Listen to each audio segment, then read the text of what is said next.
Hello guys, welcome to Net Techies. Today we'll be covering the topic Anycast. What problem does it solve? How it works? We'll be looking at every aspect of it. I'll try to cover everything and why do we use Anycast. So first of all, what problem does it solve? Um, so let's say we do have two clients in the network. This is client 5 and this is client number 6. And we do have zones. Let's say we have two regions, Asia, which is operated in under AS200 in this lab, and North America is operated as AS100. If you notice, both of the regions, they do have two DNS servers, DNS server 8, DNS server 9, and both of these DNS servers, they have IP 1.1.1, and on the Asia as well, same IP. So what I did in this lab, these DNS servers, these are basically Cisco routers. And with R1 and DNS8, there is IBGP peering, and same thing on R2 and DNS server 9, there is IGP peering, and 1.1.1 on each side is a loopback address. And here we do have a 10.00 network. This is 10.001 R1, 10.002 on R2. This is EBGP peering. So what we are trying to achieve is, let's say in the North America, client want to resolve to example.com. Its request should go to always DNS server 8 unless it's unavailable. So if there was central DNS server, let's say it was located in Europe or let's say in Asia, the person who's trying to resolve to example.com, his request will go all the way, his or her request will travel all the way to the world just to get the DNS answer for example.com. Okay, so these they are both duplicate IPs 1.1.1.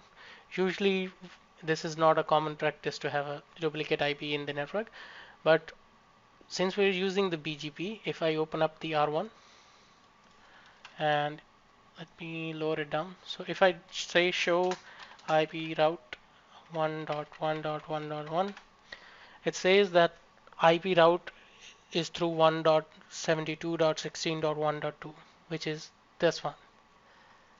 Even though we are receiving 1.1.1 from R2, we are choosing this path because this is locally originated route in the BGP. If you know how BGP select the path, you know it's going to choose the route that's originated locally first. So if I do show IP BGP, so notice we do have here the route through 1.16.1.2, but we have also same 1.1.1 route through 10.002 through the R2, but we are choosing this route as opposed to the route received from R2 in this case. Okay, so let me demonstrate how it works. Basically on client number 5 here, we're trying to ping, let's say, example.com. Okay, and here on the DNS server 8, let's start capturing the packet just to show you the DNS.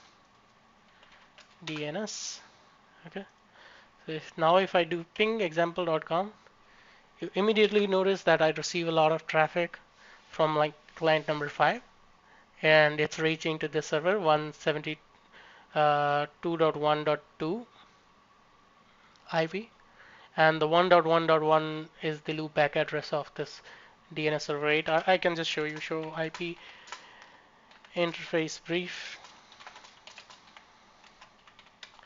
So you see loopback address, it's up. So now the client 5, all the requests of client 5 are going to DNS server 8. Let's say now this server becomes unavailable. Let me shut it down. By the way, I'm using BFT just to detect the BGP connection changes fast.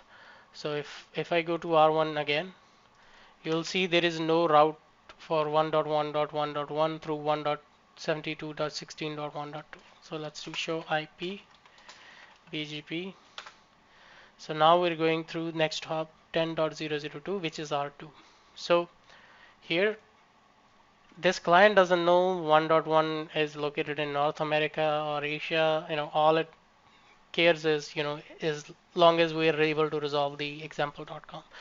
So now let's go to DNS server 8, monitor its interface E0/3, because we will see the client's request 192.168.1.network. Let me filter DNS, and we are on. Okay, so you see 1.1 request is um, sorry, 1.2 is sending request to 1.1 in Asia, and we're able to ping example.com like this. So yeah, that's pretty much it. So now you see we are packet number 2782. Let me close this actually. So let's say we turn off this DNS server 8 and this time. Now both the DNS servers are turned off. We have a failure in name resolution. So let's say I turn back on server in North America. Okay. Now server in Asia is currently not working. So this client 6 is located in Asia. So now if it tries to ping example.com, okay, it'll be able to ping because the request will go to DNS server located in North America. Let's start monitoring the interface 0/3. And if we just filter out DNS, okay, and let me clear the logs.